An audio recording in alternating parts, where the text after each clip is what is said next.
చూసారా, వింటున్నారా? మరి మనకి ఏం లేకపోయినా మనము ఒకసారి ఒక విశ్వాస జీవితంలో ఒక మంచి దైవజనుడు ఒక మాట మాట్లాడి చాలా మంది విశ్వాసులంట కప్పబద్దు బతుకుతున్నారట. ఇదే కప్పబద్దు అంటే ఏంటి? కప్ప పరిస్థితి కప్ప నడవడికి ఎట్లుంటాయి, ఎల్లప్పుడూ బేక బేక బేక బేక బేక అంటది అంటుంటాయి కదా.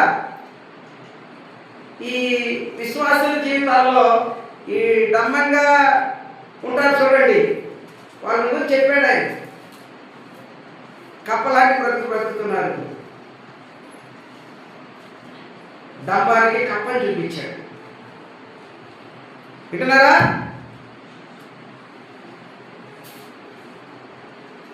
ప్రేమ డంబముగా ప్రవర్తించదు. ఎందుకంటే ప్రేమకు డంబంగా ప్రవర్తిస్తే డంబానికి దేవుని సన్నిధిలో అవకాశం లేదు కాబట్టి ఆ ప్రేమ కలిగిన వారు ఆ డంబాన్ని పరిపూర్ణంగా విడిచిపెడతారు. ఆ డంబాన్ని విడిచిపెట్టిన వాడేనా?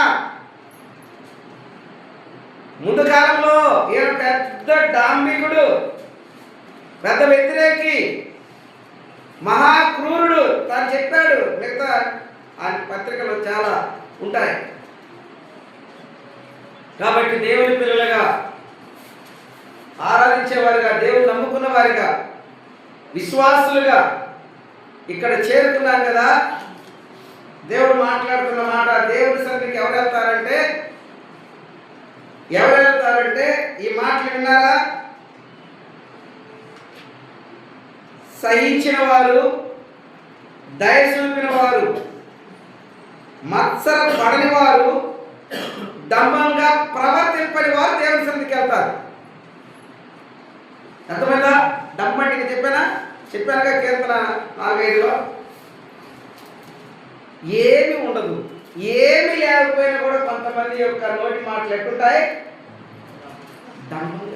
చాలా మంది జీవితాల్లో మామూలుగా ఒక శాస్త్రం ఒక ఉపమానం చూడండి.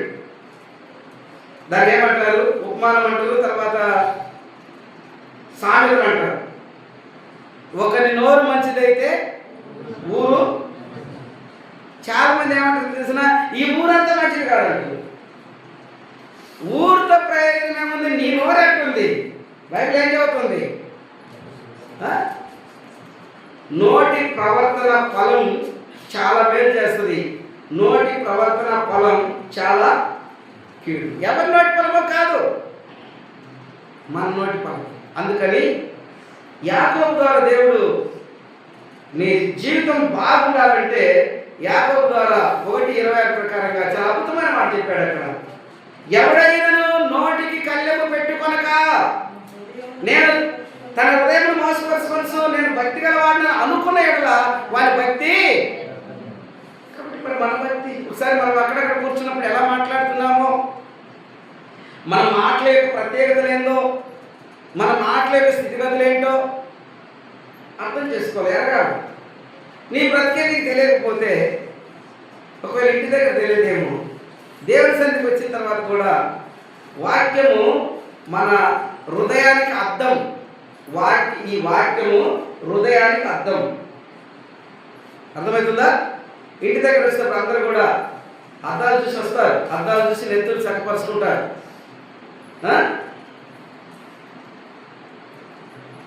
ఇప్పుడు దేవుని ఇంటికి వచ్చిన తర్వాత దేవుని ఆధ్యాత్మికంగా ఆత్మపరమైన అర్థం. మరి ఈ అర్థంలో మన జీవితాన్ని చక్కగా చూసుకోవాల్సి ఉంటుంది, జాగ్రత్తగా పరిశీలన చేసుకోవాల్సి ఉంటుంది. అర్థమవుతుందా? పరిశీలన చేసుకోలేకుండా ఎల్లప్పుడూ ఎవరినో ఆలోచన చేస్తారు, ఎవరి గురించో మాట్లాడుకుంటారు, ఎవరి గురించి ఆలోచన వస్తుంది. లోకంలో అనేకుల గురించి ఆలోచన వస్తుంది. ఇంత నీ గురించి ఆలోచన వస్తుందా రాలేదా? నీ గురించి ఆలోచన రాకపోతే నువ్వు లైఫ్లో లేవని గుర్తుపెట్టుకో. నీ గురించి ఆలోచన రాకపోతే నువ్వు పరిశీరాలని గుర్తుపెట్టుకో. పరిశీలికి ఆలోచన వచ్చింది ఎవరి విషయంలో? సొంకర విషయం కదా. ఇంటర్నల్ మాటలు అర్థమవుతున్నా? మనం చూస్తున్న మాట జాగ్రత్తగా గమనించండి. మత్సరపడదు, డంబంగా ప్రవర్తించదు, అది ఉప్పొంగదు. ఉప్పొంగలు. దీనికి తెలుగులో ఏం తెలిసిన? అర్థమైంది, అందరికి అర్థమైంది. ఏమి లేకపోయినా కూడా మోక్షాస్త్రం ఒకటి ఉంది, అప్పు అయినా సరే నిప్పు. అలాంటి బ్రతుకు విశ్వాసుల జీవితాల్లో అట్టి వాటికి చాలా దూరంగా ఉన్నారు. అర్థమైందా? ఏం రాయబడింది మనం చూస్తున్నాం?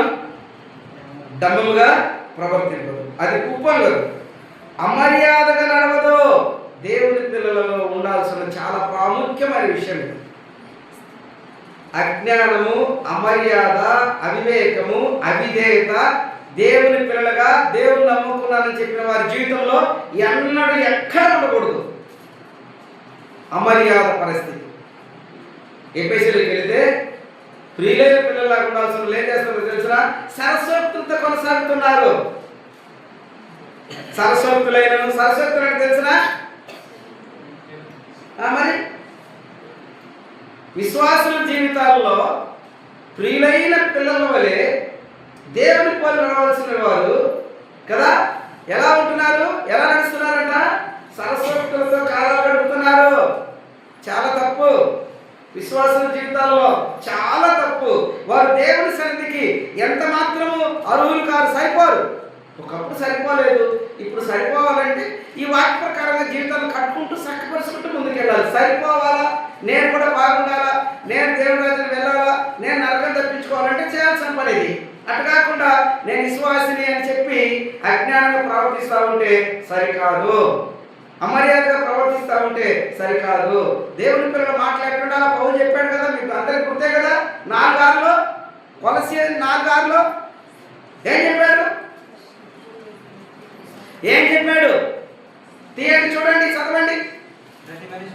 ప్రతి మనిషిని దగ్గర ఎవరైనా సరే ఎక్కడైనా సరే ఎలా మాట్లాడాలో, ఎలా సమాధానం చెప్పాలో ఎరిగి ఉండాలా, తెలుసుకొని ఉండాలా. తర్వాత అక్కడ అంటాడు, ఎల్లప్పుడూ మీ సంభాషణ, మీ మాటలు ఉప్పు వేసినట్టుగా కృపాసహితమైనదిగా ఉండనివ్వండి. నేను వాళ్ళని చూసి అని కొంతమంది అట్లా తొసుకుతూ ఉంటారు. సరికాదు అది. వాళ్ళు అట్ట అన్నారు అందుకని ఇట్ట అన్నాను అంటారు. కొంతమంది నోటితో డైరెక్ట్ చెప్తా ఉంటారు, వాళ్ళు అట్ట అన్నారు, నేను ఇట్ట అన్నాను. ప్రయోజనం కాదు. నీ జీవితంలో నీ యోగ్యత కాదు. నువ్వు చేసే క్రియ, పని, జీవితం దేవుడు అంగీకరించేది కాదు. కాబట్టి ప్రభువుల ప్రేమ వల్ల ఈ ఉదయకాల ఈ ఆరాధన సమయంలో మొదటి భాగంలో మనం ఇంటూ వచ్చిన మాట ప్రకారంగా ఎక్కడ క్రియ లోపమైందో దాన్ని ఇప్పుడే ఈ సమయంలోనే మోకరించి దేవునితో అడగండి. మీరు దేవుని సన్నిధిలో మీరు అది ఆయనకు మొరపెట్టండి, సరిచేసుకోండి, క్షమాపణ అడగండి, కొత్తలు దిద్దుకోండి. ఆయన సన్నిధిలో ఎట్టు నిలబడే అవకాశం దేవుడు ఇస్తాడు. ఆయన ఎదుటి ఎలా మనం బ్రతకాలనో తెలియపరుస్తాడు. అలా కాకుండా అన్ని అడ్డం పెట్టుకొని ఏదో జీవిస్తున్నాంలే అంటే నిన్ను నష్టపరుచుకునే తప్ప నిన్ను కట్టుకోలేవని ప్రభు పేరు మరలా మనం చేస్తున్నాను. తర్వాత మాట్లాడుతున్నాడు చూడండి, ఇంకేమన్నాడు? స్వప్రయోజనము విచారించుకోవాలి. కొన్నిసార్లు కొంతమంది జీవితాల్లో ఇంకా వారి చుట్టూ గీటి తీసుకొని నా మేలే, నా క్షేమమే, నా భద్రతే, నా జాగ్రత్తే, నా జ్ఞానమే, నా తెలియదే. స్వప్రయోజనం ఏం రాస్తాడు ఇక్కడ? స్వప్రయోజనము విచారించుకున్నదు. అర్థమైతే మాటలు జీవితకాలం అంటే స్వప్రయోజనం తన కొరకు. దేవుడి ఆలోచన ఎలా? అందరి ప్రయోజనం కొరకు, అందరి క్షేమం కొరకు, అనేక ఆత్మల రక్షణ కొరకు, అనేక మంది క్షేమం కొరకు. మోక్షాస్త్రం కూడా ఉంటుంది. ఇరుగు సలనంటే పొరుగు కూడా సల్లగా ఉంటుందంట. ఇరుగు సల్లలేదనుకోండి, పొరుగు ఎట్లుంటుంది? చల్లగా కదా. ఇక్కడ ఈ మాటను జాగ్రత్త గుర్తించాలి.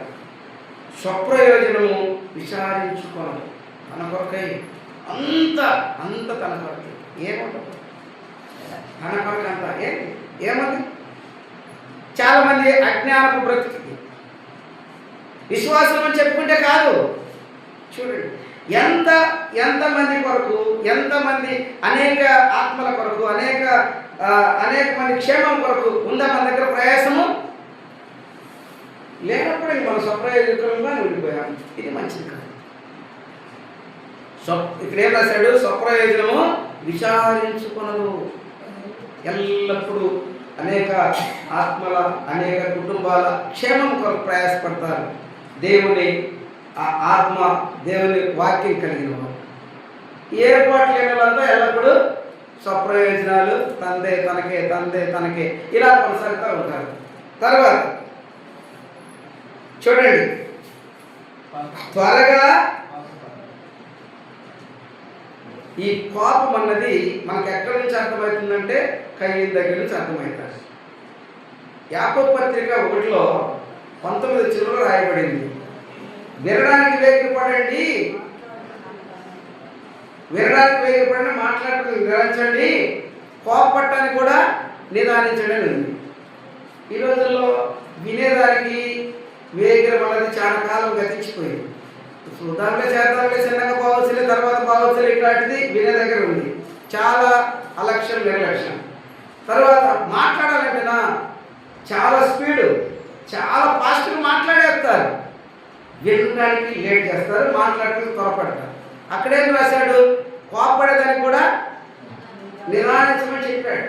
ఎందుకంటే కోపంలో ఏమేమి మాట్లాడతారో తెలియదు కనుక కాస్త విచారించి మాట్లాడుకోండి అనేదానికి నిదానించమన్నాడు. కోపపడడానికి ఏం నిదానిస్తున్నారు? నిదానించరు. కోపపడేదానికి చాలా ఎక్కువ చేస్తారు. అందుకని 21 అంటాడు, నరుని కోపము దేవుని నీతిని. ఇక అర్థం చేసుకోండి, దేవుని నమ్ముకున్నానని చెప్తున్నావే, నీవు కలిగిన కోపాన్ని బట్టి, నీ అజ్ఞానతను బట్టి నువ్వు దేవునికి చాలా దూరంగా ఉన్నావు. దేవుని ఒక్క క్రియ కూడా నువ్వు చేయడానికి శాంతి కావట్లేదు, చేయలేవు అంతే. దేవుని నీతిని నెరవేర్చినప్పుడు నువ్వు విశ్వాసం అంటానికి ఎక్కడ అవకాశం ఉంది?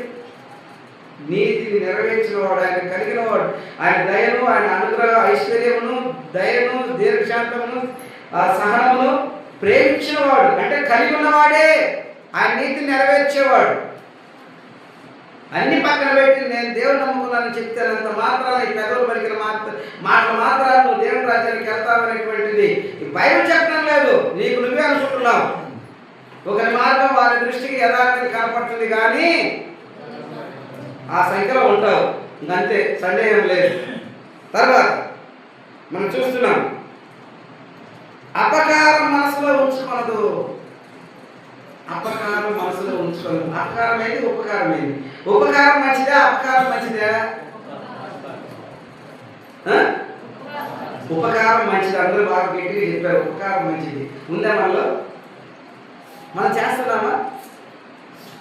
కొన్నిసార్లు కొంతమంది మేము పెట్టినామే, వాళ్ళు మనం పెట్టద్దు, వాళ్ళు పెట్టుకున్నాం, మేము పెట్టేది. ఇది ఉపకారం అంటారా, అపకారం అంటారా? నువ్వు ఉపకారివి. దేవుడు నీకు నేర్పాడు, ఆయన వాక్యం నీలో ఉంది, ఆయన వాక్యరూపం నీలో ఉన్నాడు, నువ్వు పెట్టు. మళ్ళా వాళ్ళు పెట్టాలి. ఎందుకు పెట్టు? నీవేం చేస్తున్నావు, నేనేం చేస్తున్నావు? ఒకసారి ఆలోచన వస్తుందా నీకు? అట్ట కాదు, వాళ్ళు నాకు పెడితేనే, వాళ్ళు నా ఇంటికి వస్తేనే నన్ను పెడతారు, వాళ్ళు నాతో మాట్లాడితేనే నాతో మాట్లాడతారు. వాళ్ళు చేయకుండా ఏం చేసేది? దేవుడు నీకేం చెప్తున్నాడు? విశ్వాసులకు మనతో ఏం చెప్తున్నాడు దేవుడు? అపకారానికి ప్రతిగా ఎవరు కూడా మళ్ళీ అపకారం తలపెట్టొద్దు. అపకారం చేశారు నీకు, నువ్వు అపకారం తలపెట్టొద్దు, కీడు యోచించొద్దు. వారికి తెలియదు, నీకు తెలుసు. నీకు మేలు చేయ తెలుసు, వారికి కీడు చేయ తెలుసు. కాబట్టి నువ్వు మేలే చేయాలి, కానీ నువ్వు కీడు ఎన్నడూ చేయకూడదు. దేవుడు పౌలు గారు ఆయన చేస్తున్న పని చెప్తున్నాడు ఇక్కడ. ఆయన జీవిస్తున్న జీవితం ప్రభు దగ్గరికి వచ్చిన తర్వాత ఆయన ఎలా జీవించాల్సి ఉందో జీవిస్తూ చెప్తున్నాడు ఇక్కడ. క్రీస్తు రక్తంతో కడగబడిన ఏ ఒక్కరైనా సరే ఎలాంటి లోపం లేకుండా బ్రతకాల్సిన బ్రతికి ఇక్కడ చూపిస్తున్నాడు. ఈ మాటలకు నువ్వు వేరుగా, ఈ మాటల్ని దగ్గరికి రానియకుండా నువ్వేం జీవిస్తే అర్థమవుతుందా? ఈ మాటలు నీ దగ్గరికి రాకుండా నువ్వు జీవిస్తే నీకు దేవునికి ఎలాంటి సంబంధం లేదు. ఒక దినం ఏమంటాడు తెలిసిన, అక్రమం చేయవాళ్ళారా మీరెవరో నాకు తెలియదు, మీరందరూ నా యొక్క నుంచి పోండి. ఎందుకంటే ఆయన తెలియపరిచి సమయం ఇచ్చి అనేక పర్యాయములు హెచ్చరించినా కూడా ప్రకటన 2:21 అంటాడు, సమయం ఇచ్చింది కానీ వారు తమ జీవితాలను బట్టి సరిచేసుకున్న వారు కారు కనుక ఏముంటుంది? మార్పు తగిన ఫలం లేకపోతే ఏమంటారు చెప్పండి? నష్టమే ఉంటుంది కదా. ఆ నష్టం పొందకూడదని కదా దేవుడు మనకి ఒక అవకాశం ఇస్తే ఈ విధంగా అనేక దినాల నుంచి మనకు తెలియపరుస్తూ మనం నడిపిస్తా ఉన్నది. సరే, మనం ఇంకో మాట ఏం చూస్తున్నాం తెలిసిన,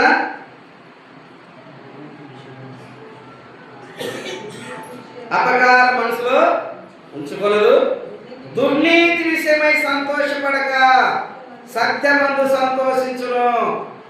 దుర్నీతి విషయమై సంతోషపడు. దేవుని పిల్లలుగా దేవుని నమ్ముకున్న వారు ఎవరైనా సరే, నేను దేవుని నమ్ముకున్నానని చెప్పేవారు ఎవరైనా సరే, ఈ మధ్య ఒక ఇంటర్వ్యూలో ఒక వార్తలు తెలిపే జర్నలిస్ట్ ఒక మాట్లాడుతుంది. ఒకడు దేవుని పేరుతో వస్త్రాలు వేసుకొని భయంకరంగా తిడుతున్నాడు.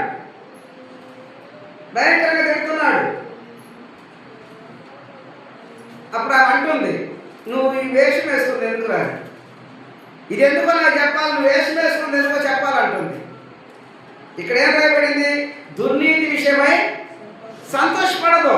ఈ రోజుల్లో చాలా స్థలాల్లో ఈ మతోన్మాదులు ఏం చేస్తున్నారంటే, వాక్యము చెప్పుకుంటున్న స్థలాల్లో, స్వార్థ ప్రాక్టీస్తున్న స్థలాల్లో భయంకరంగా వారిని ద్వేషిస్తున్నారు. అంటే వారికి సత్యమందు ఏమి లేదు, నిజమందు ఏమి లేదు. వారు ద్వేషిస్తున్నారంటే వాళ్ళకి ఇష్టమైంది అసత్యమే ఇష్టం. అంటే కీడు చేసి సంతోషపడుతున్నారు, మేలు దగ్గర దుఃఖపడుతున్నారు. ఈ మాట అర్థమవుతున్నాయా? కీడు విషయం సంతోషపడుతున్నారు, దేవుడి పిల్లలు కీడు విషయంలో సంతోషపడకూడదు. కీడు జరుగుతున్నప్పుడు, ఒక ఇల్లు నష్టపోతున్నప్పుడు ఆ ఇంటి కొరకు ఎంతో ప్రయాసంతో ప్రార్థన చేయమని బైబిల్ చెప్తుంది.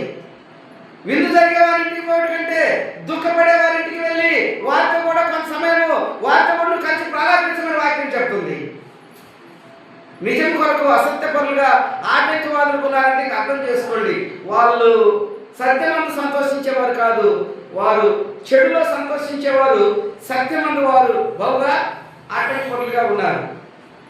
ఇక్కడ దుర్నీతి విషయమై సంతోషించక సత్యమందు సంతోషించును. అన్నిటికీ తాళును, అన్నిటిని నమ్మును, అన్నిటినీ నిరీక్షించును, అన్నిటినీ ఓర్చును. ప్రేమ శాశ్వత కాలముండును. ఈ ప్రేమను కలిగిన వాడే యోహాను మొదటి పత్రిక 2:17 లాస్ట్ ప్రకారంగా దేవుని చిత్తం జరిగించిన వాడే నిరంతరం నిలుస్తాడు. వాక్యమే నిరంతరం ఉంటుంది, వాక్యమే ప్రేమ. ఈ ప్రేమను కలిగిన వాడు నిరంతరం ఉంటాడన్న సంగతి స్పష్టంగా ఎక్కడ నిరంతరం? యోహాను సువార్త 4:24 ప్రకారంగా, యోహాను సువార్త 5:24 ప్రకారంగా, నా మాట విని నన్ను పంపిన వారిని విశ్వాసం ఉంచేవాడు నిత్య జీవం గలవాడు, వాడు మరణంలోకి రాక తీర్పును దాటి జీవములో ప్రవేశించును. అంటే కొద్ది కాలం కాదు, నిరంతరం నిత్యకాలం, నిత్యం. దేవుడు తన సన్నిధి, తన తోడు, దేవుని ఏర్పాట్లు కలిగి ఉన్న ప్రతి ఒక్కరి పట్ల, ఒక్కొక్కరి జీవితంలో దేవుడు తెలియపరిచిన ఈ దిన ఈ మాట ప్రకారంగా మనము ఇవి మనకు కావాల్సిన క్రియలు. ఇవి మనకు కీర్తన గ్రంథంలో మనకు తెలుసు కదా, 96 కీర్తన ఉన్నది. పరిశుద్ధ అలంకారము ధరించుకొని యెహోవాకు నమస్కారం చేయుడి. పరిశుద్ధ అలంకారం ఏంటివి? ఇవే. బంగారం ఏంటి? పోతే ఈ రోజుల్లో అలంకారాల లోపల ఒక 500 కానీ ఒక 1000 రూపాయలు కనిస్తే ఒంటి నిండా అలంకరించుకోవచ్చు. ఏంటి అవి కాదు అలంకారాలు. నీ జీవితాన్ని కాపాడటానికి, నీ జీవితాన్ని కట్టడానికి, నీ జీవితాన్ని సభలో, గొప్ప సభలో నీ తల పైకెత్తే విధంగా చేయడానికి ఇవి అలంకారాలు. ఉన్నాయా ఇవి? అయితే ఆరాధించవచ్చు. ఇవి లేవు అనుకోనండి, ఏం ఆరాధిస్తావు? ఇవి ఉంటే నువ్వు ఆరాధించు, దేవుడు అంగీకరిస్తాడు. నేనున్నాను అంటాడు, వింటున్నానంటాడు. అలా కాకపోతే క్రియ లేకుండా మనం ఏం ఆరాధిస్తామో ఒకసారి ఆలోచించాలని ప్రభుత్వం మనం ఆలోచిస్తాం. దేవుడి మాటలన్నిటి చేత మనందరినీ స్థిరపరిచి బలపరచును గాక.